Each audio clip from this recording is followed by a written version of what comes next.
Hello and welcome back to the channel. I hope everyone's had a great Christmas and New Year's. Today we're going to be talking about Close Combat: The Bloody First, which came out in 2019. Now, for those of you who don't know what Close Combat is, it is a World War II strategy game where you take the role of a commander controlling your troops from a top-down view.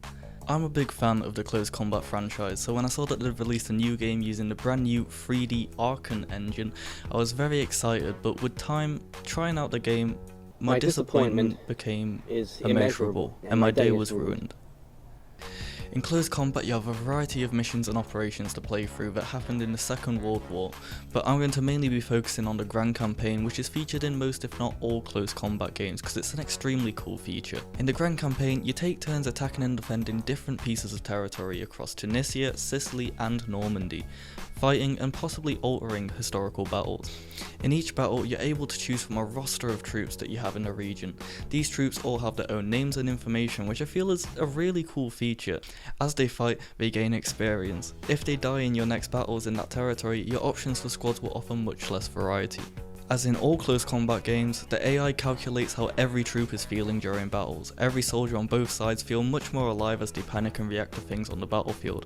But here's where we start to get into my problems with the game. The old Close Combat games such as A Bridge Too Far and Gateway to Khan, KN? I have no idea. They may not look as graphically pleasing, but offer much better gameplay. It feels this game traded off what makes Close Combat good for some mediocre 3D graphics. With the Bloody First having issues such as enemy making weird inefficient deployments and being dumb when attacking, tanks and AT guns alone if they lose line of sight temporarily, the sneak command is too slow and is absolutely unusable, map colours are really bleak or just way too bright, terrible camera implementation, slow camera movements, there's no retreat option, unit placement is clunky and inaccurate, the actual gameplay is painfully slow, terrible UI. This game is £31. Overall, for the price, the concept of this game is extremely cool, much like all the other Close Combat games, but the execution is just not what it should have been. If you want to try out a Close Combat game, I recommend Close Combat Last Stand Arnhem or A Bridge Too Far, just not for the price tag that they're asking. I'd give this game a 5 out of 10. It will provide you with some entertainment, but overall it just doesn't live up to the older games in the franchise. I hope you've enjoyed my review. If you did, please drop me a like on the video as it really helps let me know I'm doing something right. And if you haven't already, subscribe.